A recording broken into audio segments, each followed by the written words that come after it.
কসমেটিক্সের দোকানে গেলাম, যাওয়ার পরে বললাম ফেয়ার এন্ড লাভলি দেন। ও ফেয়ার এন্ড লাভলি বলছে কোনটা দেবো, আসল না নকল? আমি বললাম আসলটা দে। কেউ ওয়াজ করে কি কম টাকা পায় নাকি? ও দিদি গেছে, হঠাৎ করে দুইজন মহিলা এসে হাজির, এসে বলতেছে ভাই চিনতে পারিছে? বলছে হ্যাঁ ওই যে আপনি সেই মালয়েশিয়ায় থাকে আমাকে আবুল ভাইয়ের বউ না? হ্যাঁ আজ অনেকদিন পরে আসলে, হ্যাঁ কেবল টাকা পাঠাইলো উঠাই নিয়ে পরে আপনার দোকানে চলে আসি। বলছে হুজুর সরে যান। আমি বলছি সরে যাবো, তো ফেয়ার এন্ড লাভলি দেবেন না? বলছে হুজুর আপনার মুখে তো সব দাড়ি, মারতেন কবে? তাই আমি বলছি দাড়ি নাই আমার উঠেছে, আমার বোর তো আর উঠিনি। আমার বোর মাখাবা না আর আমি না হয় খাবা না। আমি মেয়েকেও দেখি যত বেশি পরিষ্কার হয় না। বিয়ের আগে খুব মাখতাম যে ভালো জায়গায় যেন একটা বিয়ে হয়, বিয়ের পরে ফেয়ার এন্ড লাভলি মাখাই বাদ দিয়েছি।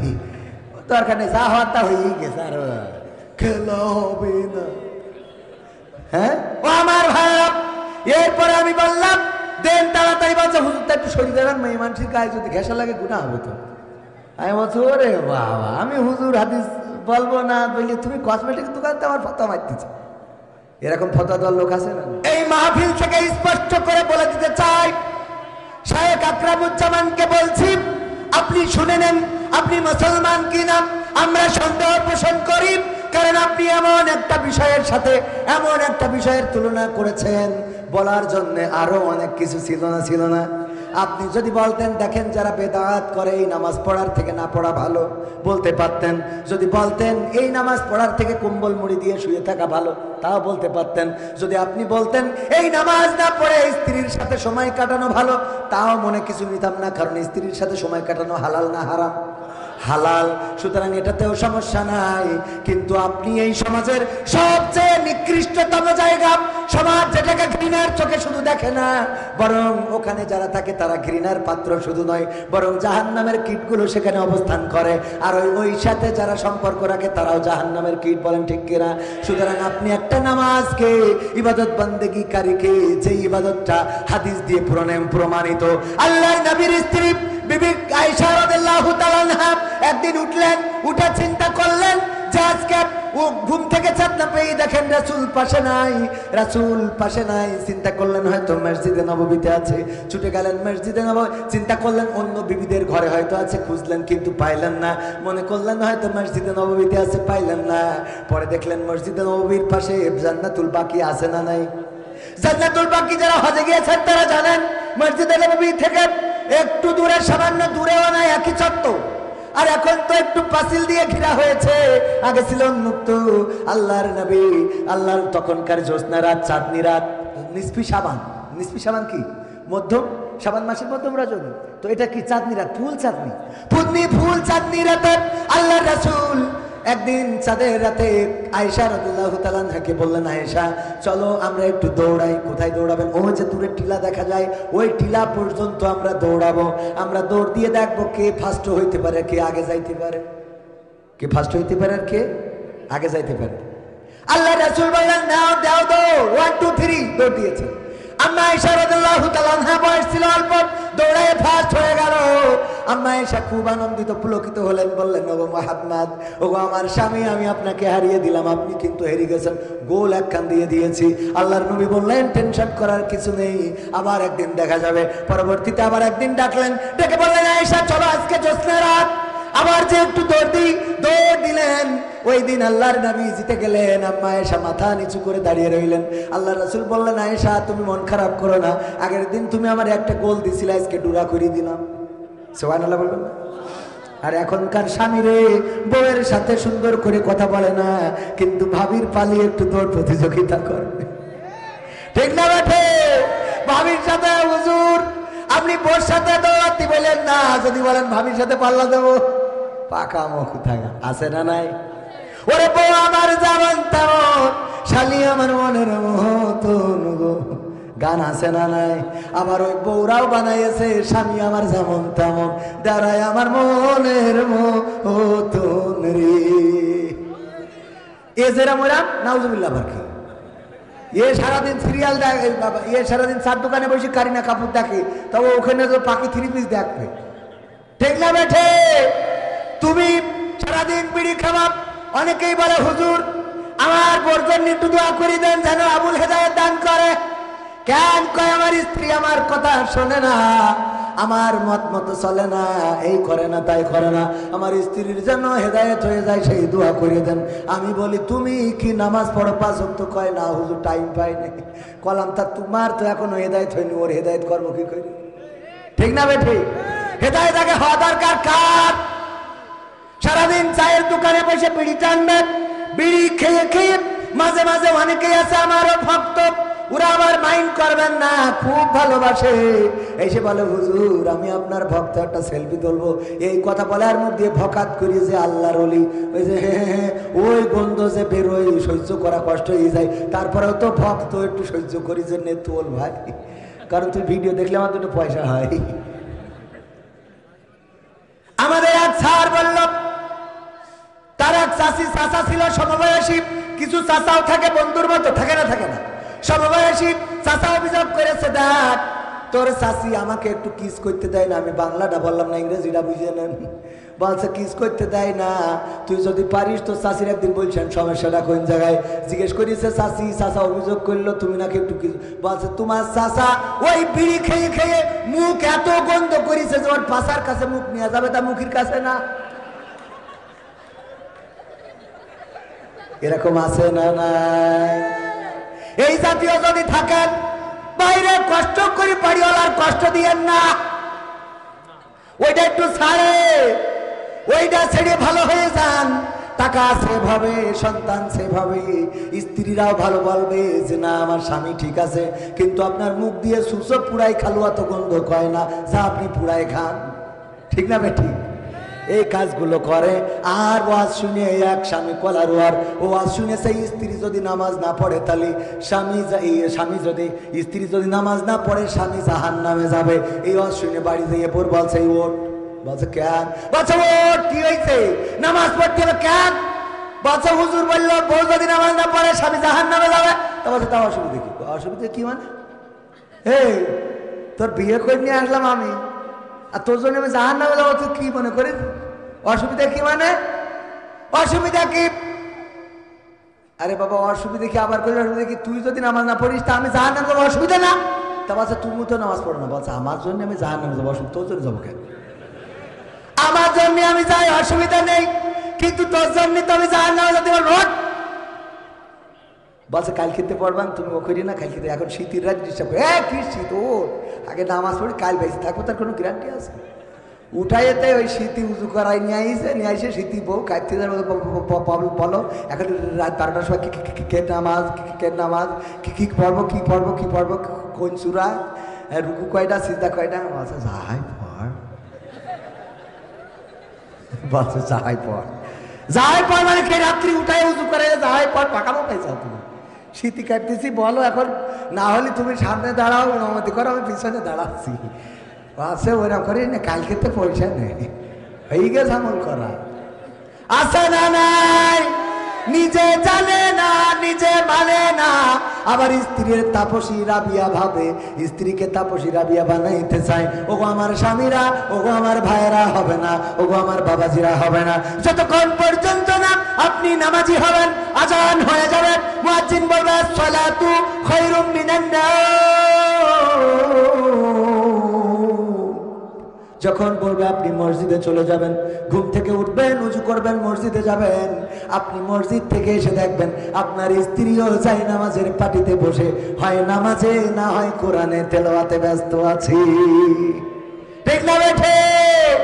আর যদি দুই একটা না থাকে তাহলে বলবেন ও হলো নূহ নবীর স্ত্রী। কি দুই একটা না থাকলে কি? নূহ নবীর স্ত্রী। আল্লাহ নবী বললেন সবাই নৌকায় ওঠো। নূহ নবীর কিস্তি এখনো আছে না নাই? অনেকেই উঠতে চায় না, আমরা উঠবো সময় সুযোগ পালি, বললো যে নূহ নবীর কিস্তিতে ওঠো, কিন্তু না না, সবাই উঠলো, জোড়ায় জোড়ায় উঠে গেল, সব প্রাণী কুল থেকে উঠানো হলো, কিন্তু নূহ নবীর ছেলে এবং স্ত্রী দুইজন উঠেছে। এই জন্য আপনি নামাজ যদি পড়েন, এরপরে স্ত্রী যদি নামাজ না পড়ে বলবেন ও নূহ নবীর স্ত্রী, ওর বই লাভ নেই, ও হবে না, পানিতে সুবাইনো ছাড়া কোনো রাস্তা নেই। ওর জন্য একেবারে আল্লাহ ডাইরেক্ট সুবানি খাওয়া ছাড়া আর কোনো রাস্তা নেই। আপনাদের আগে ভালো হওয়া লাগবে। আপনারা যদি ভালো না হন, একজন আমার মা বোনেদের মধ্যে একজন ওই মানত করিয়েছে যে হুজুরির আমি দুটো আমার এই যে কক কক করা সাইড দেওয়া একটা মুরগি আছে, সাইড দেওয়া মুরগি বলুন তবে কিছু মোরগ আছে যে মুসলমানিতে থুয়ে দেয়, ওইটা যেন বড় হয়, এটা করবেন না, ওকে তো শখ আল্লাহ থাকতে পারে। তো এই যে ধরেন মোরগ এই করেছে, করার পরে বড় হয়েছে, ওইটা হুজুরির খাওয়াবে। এখন হুজুরির দাওয়াত দিয়েছে, হুজুর বলতেছে আপনি কি নামাজ পড়েন? বলছে না। বলছে আমি বেনামাজির বাড়ি কোনোদিন খাইনে খাবো না। স্ত্রী যে বলছে, স্ত্রী গো হুজুর তো আকাটা মার খাও, বেনামাজির বাড়ি খাবে না। তা বলছে তাহলে তুমি নামাজ পড়ো। বলছে আমাদের তো হবে না। বলছে তাহলে আমি তো মানত করেছি, মোরগ যদি মরে যায় আল্লাহর কাছে কি জবাব দেবো? বলছে কি জবাব দেবো, আমি করবো কি? কয় তুমি যে কোনো ভাবে তুমি হুজুরে রাজি করাও। বলছে আমি শুনেছি হাদিসে আম পাড়ায় নাকি আছে যে বোঝনি মিছে কথা খাওয়া যায়, হাদিসে আম পাড়ায় খুঁজে পেয়েছে। ওকে তো কিতাবে মানে অসুবিধা নেই, কিতাবে আছে। কোন কিতাবে? ফরহাদ হোসেন বলেছিল। কে বলেছিল? খাজা বাবা বলেছিল। এটা হলো কিতাবে আছে। ও আমার ভাইরা যা কিতাবে আছে, কবির বিন সামাদ বলেছিল। এটা হলো কিতাবের নাম, কিতাবে আছে। পেয়ে পেয়েছি যে বোঝন নিমিত্তে বলা যাবে, অসুবিধা নেই, আমি আর দুদিন যাক।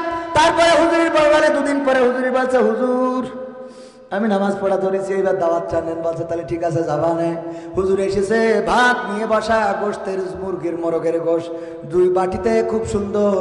এবার স্বামীকে ওই পুরুষকে বলতেছে বলো ফজরের নামাজ কয় রাকাত? বলছে হুজুর খাওয়ার সময় কথা কথি নেই, খাওয়ার সময়। বলছে এ তো আমি বলবো, তুই বলিস কেন? ঠিক না বেঠে? কসমেটিক্সের দোকানে গেলাম, যাওয়ার পরে বললাম ফেয়ার এন্ড লাভলি দেন। ও ফেয়ার এন্ড লাভলি বলছে কোনটা তো আসল না নকল? আমি বললাম আসলটা দে। কেউ ওয়াজ করে কি কম টাকা পায় নাকি? ও দিদি গেছে, হঠাৎ করে দুইজন মহিলা এসে হাজির, এসে বলতেছে ভাই চিনতে পারছেন? বলছে হ্যাঁ ওই যে আপনি সেই মালয়েশিয়ায় থাকে আমাকে আবুল ভাইয়ের বউ না? হ্যাঁ আজ অনেকদিন পরে আসলে, হ্যাঁ কেবল টাকা পাঠাইলো উঠাই নিয়ে পরে আপনার দোকানে চলে আসি। বলছে হুজুর সরে যান। আমি বলছি সরে যাবো, তো ফেয়ার এন্ড লাভলি দেবেন না? বলছে হুজুর আপনার মুখে তো সব দাড়ি, রাখবেন কবে? তাই আমি বলছি দাড়ি নাই আমার উঠেছে, আমার বোধ তো আর উঠিনি। আমার বোর মাখাবা না আর আমি না হয় খাবা না। আমি মেয়েকেও দেখি যত বেশি পরিষ্কার হয় না। বিয়ের আগে খুব মাখতাম যে ভালো জায়গায় যেন একটা বিয়ে হয়, বিয়ের পরে ফেয়ার এন্ড লাভলি মাখাই বাদ দিয়েছি। দরকার নেই, যা হওয়ার তা হয়েই গেছে, আর খেলা হবে না। হ্যাঁ ও আমার ভাইয়া, কি বিয়ের আগে একটু ভাব আসে না মানুষের মধ্যে? ভাই আসে, এটা আমরা ওই বয়স পার করতে আছি না, একটু চুলির ফ্যাশন ম্যাশন। তবে ওই যে কুত্তা কাটিং মাটিং দিনই আবার এটা মনে করেন না, এখনকার সময় কুত্তা কাটিং আর যে ঘোড়া ছাট ওগুলো ছিল না আমাদের সময়। এগুলো যারা দেয় চুল ধরি নেড়া করে দেবে, খাটাস কুতাকার। তো এই যে অবস্থা, এগুলো যুবকেরা এই জাতীয় ছাট দেওয়া যাবে না, এই জাতীয় ছাট কাটিং মাটিং ভদ্রতার কাটিং দিয়ে রাখবেন, ওইটাই সুন্দর। ঠিক না বেঠিক? ও আমার ভাইয়া, এরপরে আমি বললাম দেন তাড়াতাড়ি। বলছে হুজুর তা একটু সরিয়ে দেবেন, মেয়ে মানুষের গায়ে যদি ঘেঁষা লাগে গুনাহ হবে তো।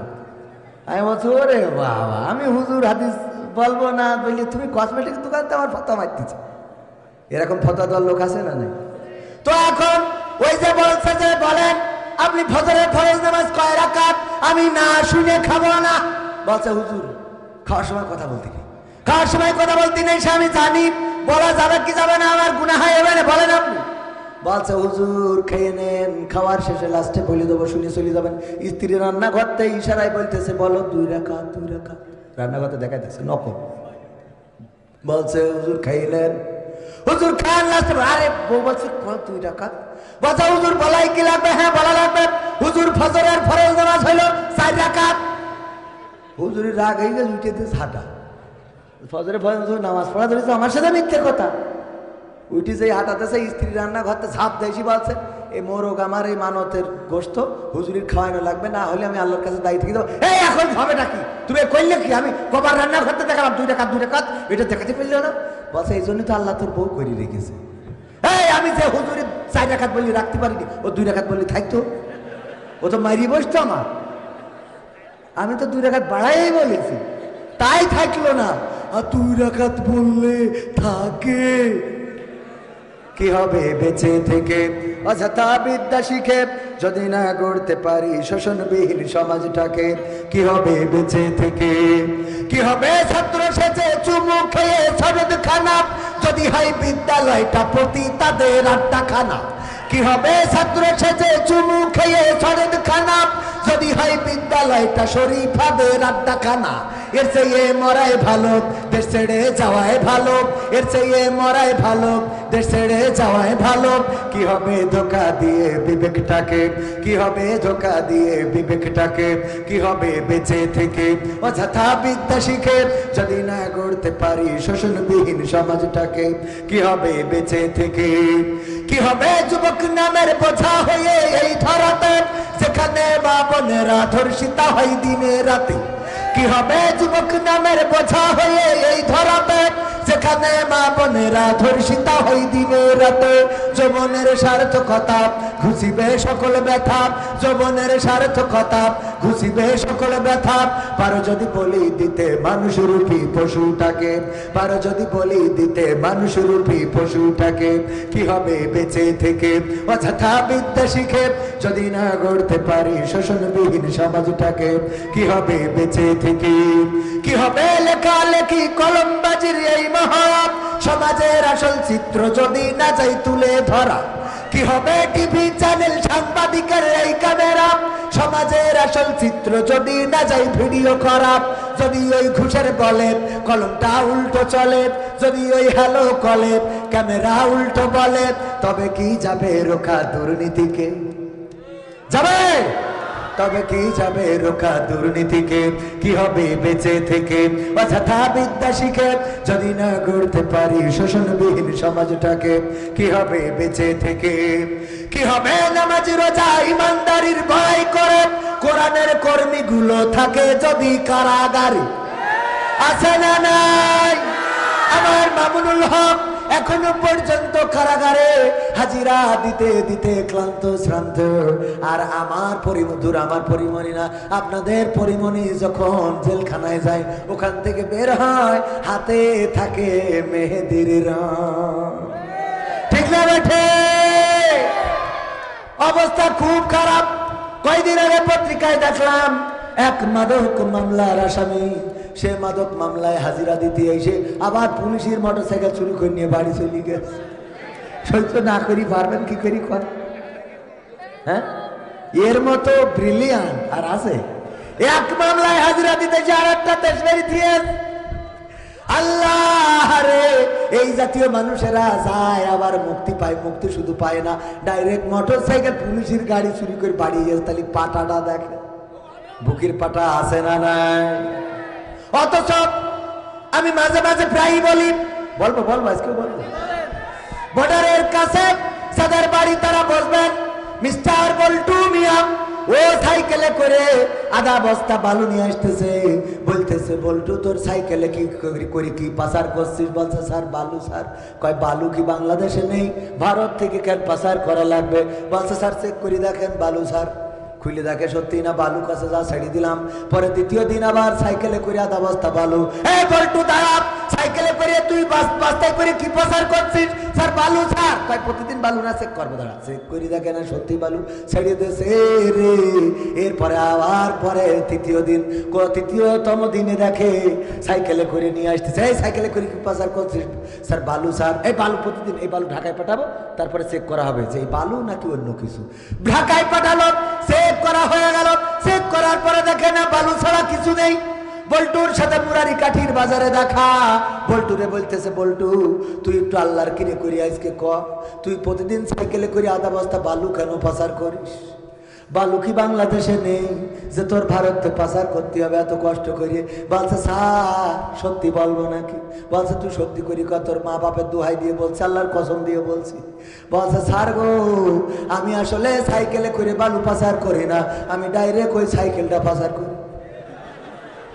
কি পাচার করে ওই সাইকেল পাচার করার পরে পরে চেক করে কি আমাদের অবস্থা তাই কত বড় বড় আসামি কত খুনি কত বাটপার কত সিটার কত পকেটমার কত পয়সা অজ্ঞান পার্টি কত সর্বহারা পার্টি সবাই বাংলাদেশটারে কলুষিত করে রেখেছে আর আমার আলেম ওলামার পকেটে তাসবিহটা কয়টা দানা আছে আর মেসওয়াকটা কয় হাত লম্বা এইটা খুঁজে দেখা হয় ঠিক না বেঠে আমার আলেম ওলামা কারাগারে গেলে তাদের মুক্তি মেলা বড় কষ্ট হয়ে যায়।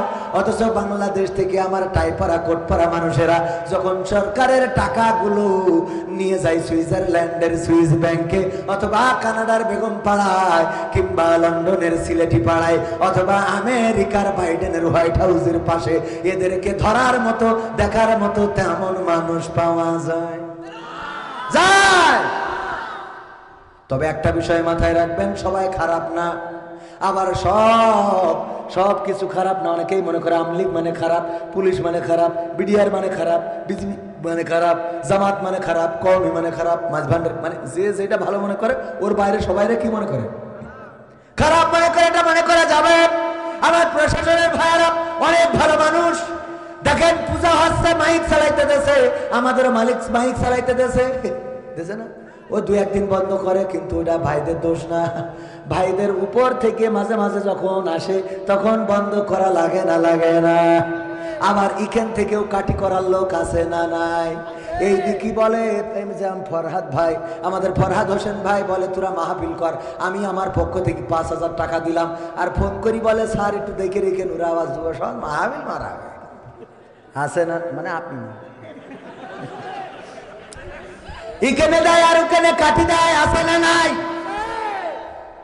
প্রশাসনের ভাইদের দোষী করার কোনো দরকার নেই, ভাইরা অনেক ভালো কাজ করে। একবার একজন বেলুনি করে, মানে ওই ব্যাটারি ভ্যানের ব্যাটারি আছে না, ওই ব্যাটারি চার্জ ফুরাই গেছে, নষ্ট হয়ে গেছে, ব্যাটারি পাল্টাতে হবে, তো টাকা পাচ্ছে না, কোনো লাইনে টাকা হয়নি, গেটে দাঁড়ায় তাও কেউ দিইনি। তো পরে চিন্তা করলো মাহফিল এসে পারলাম না, মসজিদের গেটে দাঁড়ালাম তাও হইলো না, কেউ আমার লোনও দিলে না, তা আমি আল্লাহর কাছে চিঠি লিখবো। তো করিস কি হয়েছে, এই বেলুনি করি আল্লাহর কাছে চিঠি লিখে, একটা চিঠি লিখে ওই বেলুনি করি বেঁধে ছেড়ে দেয় যে আল্লাহর কাছে পৌঁছাক, আল্লাহর কাছে লিখে আল্লাহ আমার 40,000 টাকা লাগবে, ইতি আবুল ফকির। তো এখন এই লিখে পাঠায় দেয়, ওইটা পাশে ছিল থানা, যাই খালি থানায় পড়ে, ওই যেই উড়ে দেয় ওই পাশে বাতাসে যেই গাছে আটকে থানায় পড়ে। তো পুলিশরা কয়েকদিন দেখে, ওই যে লিখা রয়েছে আল্লাহ 40,000 টাকা দরকার, ভ্যানের ব্যাটারি পাল্টাবো, তুমি আমার একটা ব্যবস্থা করে দাও, ইতি আবুল ফকির।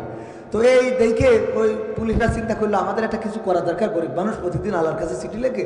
তো বললো সবাই এক কাজ করো, কিছু কিছু চাঁদা দাও, দিয়ে দেখি এই লোকটার একটু হেল্প করা যায় কিনা। তো সবাই চাঁদা দিয়েছে, টাকা উঠেছে 20,000। কয় হাজার? নিয়ে গেছে আবুল ফকিরের বাড়ি, যে বলছে যে আবুল ফকির সাহেব আমরা এসেছি থানা থেকে, তোমার খুব কষ্ট, আল্লাহর কাছে চিঠি লেখো, আল্লাহ 40,000 টাকার ব্যবস্থা করে দাও, এই নাও আমরা তোমার কাছে 20,000 টাকা দিয়ে গেলাম, আর 20,000 টাকা কষ্ট মষ্ট করে জোগাড় করে ভ্যানের ব্যাটারিটা পাল্টাইয়ে নিয়ে আনে। এবার চলে গেছে, ও আবার আর একটা চিঠি লিখে বেলুনি উড়াই দিয়েছে, সেটাও যেয়ে থানায় পড়িয়েছে, ওইটা পুলিশরা পড়িয়েতে পুরো অজ্ঞান হয়ে যাওয়ার অবস্থা। ওখানে লেখা রয়েছে, ওগো আল্লাহ আমি তোমার কাছে 40,000 টাকা চাইছি, তুমি পাঠাবা ঠিক আছে, কিন্তু পুলিশ দেখানে পাঠালে ওরা তো 20,000 ছাড়ি খেয়ে কি সহ্য করা যায়? পাঠায় চাও তো 20,000 ছাড়িয়ে তার 20,000 দিয়ে গেছে, তুমি ওকে দিয়ে কেন পাঠালে? মানে মানুষের মেন্টালি কি একটা অবস্থা করলে, অথচ এত কষ্ট করে টাকা উঠালো, উঠায়ে দেওয়ার চেষ্টা করলো, গরিবের পাশে দাঁড়ায় পুলিশ। প্রশাসনের ভাইয়েরা তাদেরকে প্রতিপক্ষ মনে করবেন না, তারা আইনের সেবক, আইন যা বলে তাই করেন। আমার একজন পরিচিত বলতে অত পরিচিত না, রাত্রে মাহফিল করে আসছি, গাড়িটা দাঁড় করালো, তারপরে দাঁড়ালাম, বললাম আমাকে চিনা কবির সামাজি? হ্যাঁ। তারপরে আস্তে আস্তে কথা হলো, হঠাৎ করে উনি ফোন বের করে একটা বিষয় আমাকে দেখাতে গেল, কিন্তু উনি যখনই লক খুলেছে দেখি ইউটিউবে সাইদির রস শুনতেছে, মানে লক করে রেখে দিয়েছে, ওই যে টিপে থুয়ে দিলি লক করলে ওখানে পাওয়া যায় না, যে জায়গায় রেখেছে ওই জায়গায় পাওয়া যায় না, যায় না, ওই জায়গায় পাওয়া যায়, যে লক খুলেছে দেখি সাইদি রস। আমি কোরআন দেখেন, আপনারা এই সাইদি রস শুনবেন, আর আমরা যখন তার পক্ষ নিয়ে কথা বলি তখন আপনারা বলেন যে খেলা কেন করে না বলেন। মনে মনে গোপনে রাত্রে অন্ধকারে আবু জাহেল আবুল আহাব তারাও কোরআন শুনতো, আল্লাহ রাসূল যখন কোরআন পড়তেন, আরে কত সুন্দর সুরের বাণী, এই সুর আমার তো কণ্ঠ ভালো না, আমার তেলাওয়াতও ভালো না, এই বছরও আমি কওমি মাদ্রাসায় রমজানে থাকবো 10 দিন। কয়দিন? কওমি মাদ্রাসায়। আপনারা, আমি কিন্তু কওমি বিরোধী না, অনেকেই মনে করে হুজুর মানে আলিয়ার হুজুর, কওমি বিরোধী না, আলিয়ার হুজুর, আবার কলেজেও পড়েছি, আবার কওমি মাদ্রাসায়ও। হ্যাঁ একদম 10 দিন কইছি, 10 দিন চিল্লা দেবো, কারণ আমার তেলাওয়াতে একটু টান টানে ঝামেলা হয়, শুনে অস্বীকার করতে তো অসুবিধা নেই, ভুল হয় তা করবো কি, এই জন্য ঠিক করতে হবে আগে। ও শুধু আজকের বেড়ালি হবে না, শিকার দরকার আছে না নাই? শিকার কোনো বয়স আছে? দুর্বলতা স্বীকার করলে কোনো অসুবিধা আছে? দুর্বলতা স্বীকার করলে কিন্তু আমাদের দেশের মানুষ হইল ট্রলের রাজধানী। কে রাজধানী?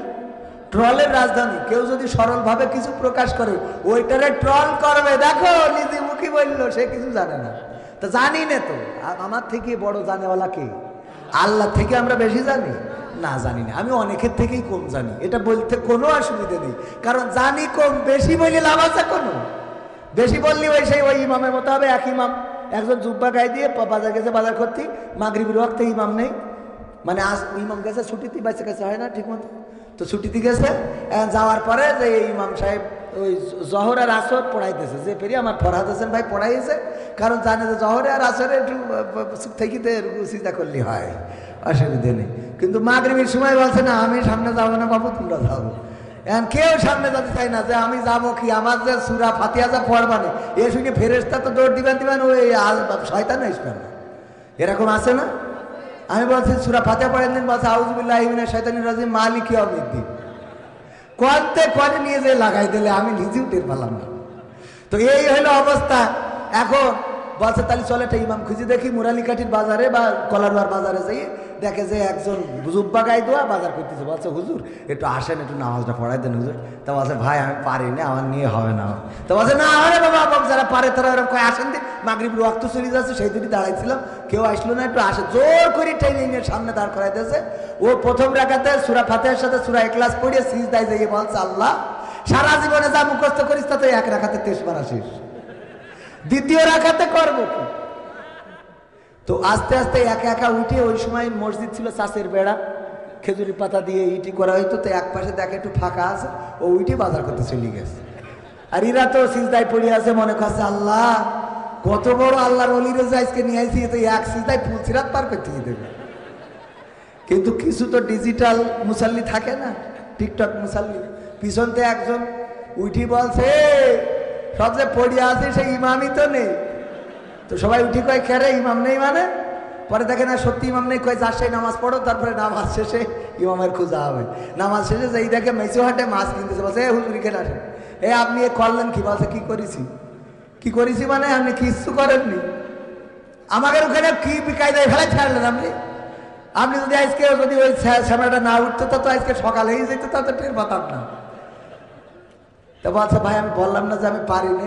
তো বলছে পারেন না এটা আপনি কি আপনি পারেন না এটা, তা আমাকে সিজদাতে তুলে দিয়ে আসবেন না? আপনি পারেন না ভালো কথা, সিজদাতে তুলে দিয়ে এসে সামনে দিয়ে আসলে তো আমরা বুঝতাম যে আপনি চলে গেছেন, এখন আমরা যা করার করি, কিন্তু আপনি তো তা করেননি। আর এত বড় জুব্বা গায়ে কেন আপনার? তা বলছে ভাই রে আসলে এই কথাটা জিজ্ঞেস করলি তুই, আজ কদিন ধরে দেয়া মেঘলা, বউ কাপড় কেসে দিয়েছে, তা শুকাচ্ছে না। আমার ভাই ইমামতি করে খাই, আজকে ভাই জামাটা গাইতে আমি বাজার করতে আইছি, আর আমার দেরি নিয়ে সামনে বসাইতেছেন, আমার দিয়ে হয়।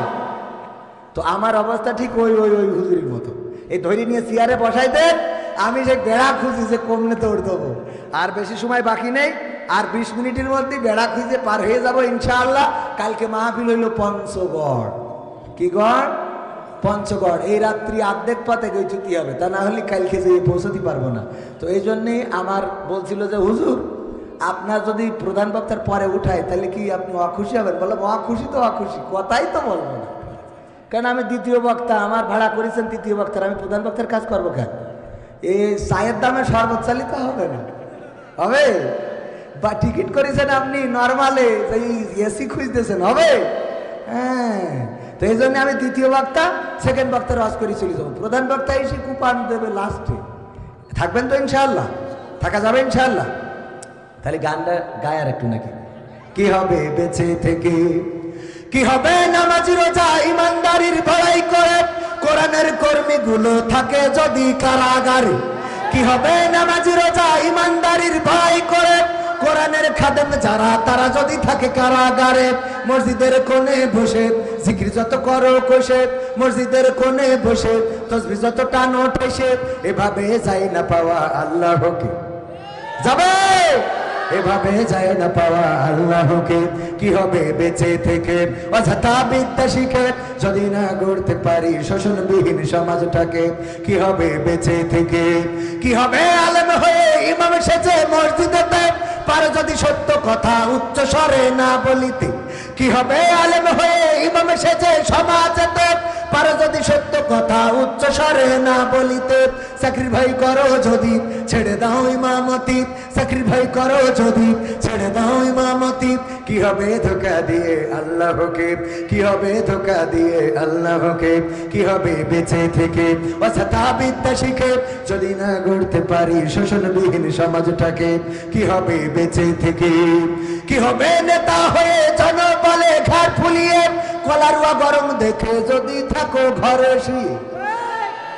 আছে না না, কি হবে নেতা হয়ে জনবলে ঘাট ফুলিয়ে, রাজপথ গরম দেখে যদি থাকো ঘরে শুয়ে। এর সে সেজে গুজে ভিলেনের সঠিক পদে, এর সে সেজে গুজে ভিলেনের সঠিক পদে। দিয়ে দাও অভিনয়ে জীবনটাকে, দিয়ে দাও অভিনয়ে জীবনটাকে। কি হবে বেঁচে থেকে অযথা বিদ্যা শিখে যদি না গড়তে পারি শোষণবিহীন সমাজটাকে। কি হবে বেঁচে থেকে, কি হবে আকাশ ছোঁয়া বিলাসবহুল বাড়ি গাড়ি, না খেয়ে কত মানুষ পরপারে দিচ্ছে পাড়ি। কি হবে আকাশ ছোঁয়া বিলাসবহুল বাড়ি গাড়ি, না খেয়ে কত মানুষ পরপারে দিচ্ছে পাড়ি। আজরাইল আসবে যবে মাটিতেই পড়ে রবে, আজরাইল আসবে যবে মাটিতেই পড়ে রবে।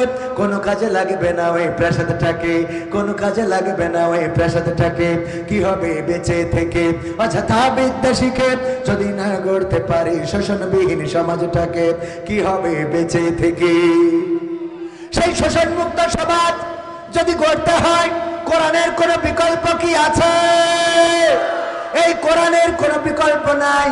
সুতরাং ওগো আমার যুবকেরা, তরুণেরা, কিশোরেরা, ওগো আমার বৃদ্ধরা, ওগো আমার মায়েরা, ওগো আমার ভাইয়েরা, ওগো বোনেরা, সবাইকে এতটুকু বলতে চাই, এই কোরআনের কাছে যদি আসেন, কোরআনের আঙ্গিকে যদি নিজের জীবনটাকে যদি গড়েন, কোরআনের আঙ্গিকে যদি নিজেকে গঠন করে নেন, আল্লাহ রাব্বুল আলামিনের পথে যদি নিজেকে পরিচালিত করেন, তাহলে আজ হোক কাল হোক এই সমাজের পরিবর্তন আসবে না? আসবে না? কিন্তু সমাজের পরিবর্তন চান, কোরআনের আঙ্গিকে রাসূলের সুন্নাহর আলোকে জীবন গড়লেন না, তাহলে কি পরিবর্তন আসবে নাকি? না, আসবে না। সুতরাং কোরআনের দরকার, আল্লাহ রাসূলের সুন্নাহর দরকার। আল্লাহ রাসূলের সুন্নাহকে গুরুত্ব দেবেন। এই জন্য আমি যুবকদেরকে বলি, ওগো আমার যুবকেরা, আমার কয়েকটা কাজ করে দিবা। তার মধ্যে 1 নম্বর হলো আজকের যুব কমিটি, আমার যুব কমিটিদের প্রতি অনুরোধ, 1 নম্বর কাজ হলো আজান হয়ে যাবে, মসজিদে চলে যেতে হবে। 1 নম্বর কাজ কি? আজান হবে, মসজিদে যাবে, নামাজ।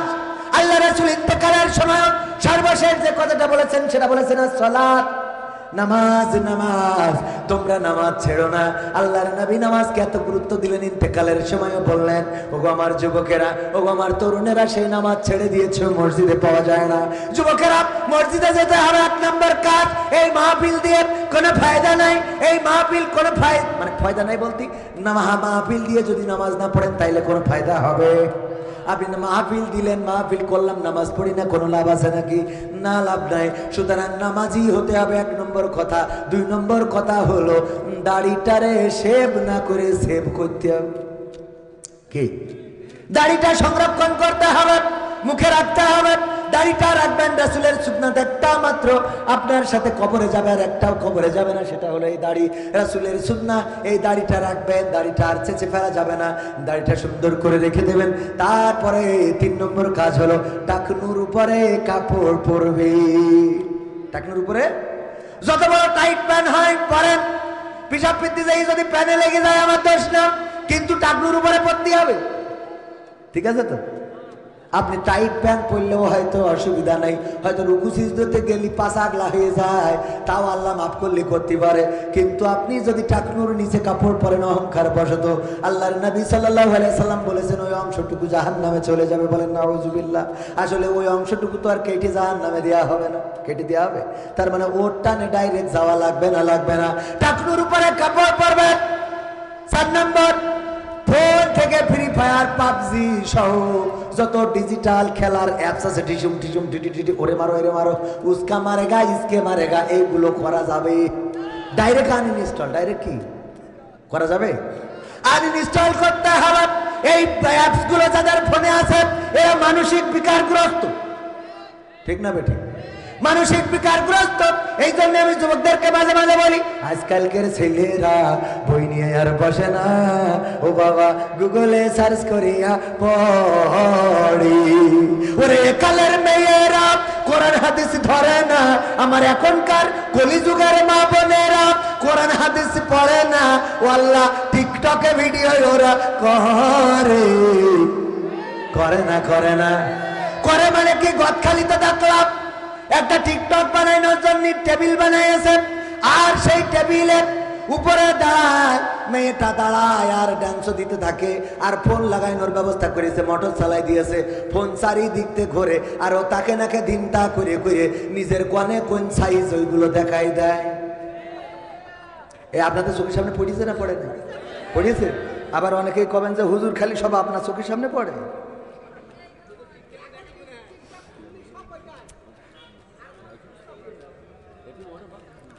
আমার একজন ভাই লিখেছে, আমি ইমরান আপনার সাথে আল্লামা সাঈদীকে নিয়ে একটা গজল বলবো, মানে উনি বলবে, তো উনি বলবে আমার সাথে না বললেও হবে, আমি ছেড়ে দেওয়ার পরে তারপর বলিয়েন ইনশা। ও আমার ভাইরা, এই টিকটক ভিডিও বুরখাওয়ালাইরা আর এখন প্রেম করার জন্য বুরকা পরে যায়। সুবহানাল্লাহ। ও নাউজুবিল্লাহ, নাউজুবিল্লাহ। কি হবে? মানে আমি তো আগেই বলেছি আমি অযোগ্য, তো কোনতে কোনটা ভুল করে বলে ফেলি, এটা মনে কিছু করবেন না। ও আমার ভাইরা, ও আমার মায়েরা, ও আমার বোনেরা, মেয়ে যায় কোথায়? শুক্রবারেও বোরকা পরে খুব সেজে গুজে লিপস্টিক লাগাই আলকাতরা পরে, তারপরে তোর আলতা পরে, তারপরে সুন্দর করে যাচ্ছে। আরে মা জিজ্ঞেস করে কোথায় যাও? আম্মা কসিং না। ও হ্যাঁ কসিং।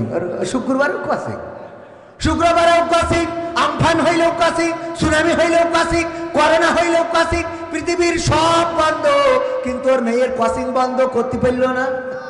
কত বড় লেখাপড়াওয়ালা, ওরে বাবা এত বড় শিক্ষিত, আবার পাশের বাড়ি যাইয়ে জিজ্ঞেস করে, ও বউ তোর মেয়ে কি কসিংয়ে যায়? না আজ না শুক্রবার বন্ধ। আল্লাহ, তোর মেয়ে এত শিক্ষিত না, তোর মেয়ে মানুষ হবে না। আমার মেয়ে শুক্রবারেও কামাই করে না, কসিং করতে করতে রাত করি ভালে, রাত করি বাড়ি আসে।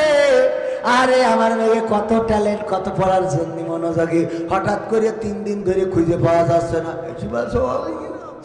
আমার মেয়ে বাড়ি আসে কি? তোর মেয়ে বাড়ি বাসা, মেয়ে বাড়ি আসে কি? ছুটি দিন পড়িয়ে আমার মেয়ে এখন বাড়ির বাসা আসবে কি? ও কসিং করি বেড়াচ্ছে। কি করি বেড়াচ্ছে? বাবু কসিং করে বেড়াচ্ছে। প্রবাসীদের নিয়ে গজল, কত গজল এখনো কোরআনের সাথে যারা দ্বন্দ্ব, গজল গজল গজল গজল শোনাবো। কিন্তু অনেকেই বলে যে হুজুর একটু ওয়াজ শোনান। গতকাল কেউ বাধা দিয়েছে মাহফিলে, মানে মেন কথা হলো একটু কথা ডানির থেকে বাই গেলি বাধা দেওয়ার মতো আল্লাহর ওলি আছে না নাই? ওরা মুখের ফুৎকার দিয়ে আল্লাহ বলছেন ইউরিদুনা লিইউতফিউ নূরাল্লাহি বিআফওয়াহিহিম ওয়াল্লাহু মুতিম্মু নূরিহি ওয়ালাউ কারিহাল কাফিরুন। ওরা চাই মুখের ফুৎকার দিয়ে কোরআনের আলোকে, দ্বীনের আলোকে নির্বাপিত করে দেবে, কিন্তু আমার আল্লাহ চান কোরআনের আলোকে প্রজ্বলিত করে রাখবে, যতই ওদের কলজের মধ্যে জ্বালা পোড়া হোক না কেন। বললাম ওয়াজ করতে, বললি ওয়াজ করবো, কোনো অসুবিধা নাই। যদি বলেন শুধু গান করেন 2 ঘন্টা, আমার এই যে বই আছে, এই বইয়ের মধ্যে 101টা গান আছে, সারা রাত গাইলেও শেষ হবে, সারা রাত গাইলেও শেষ হবে না আমার। যদি বলেন হুজুর নাটক করেন, তাও করতে পারবো।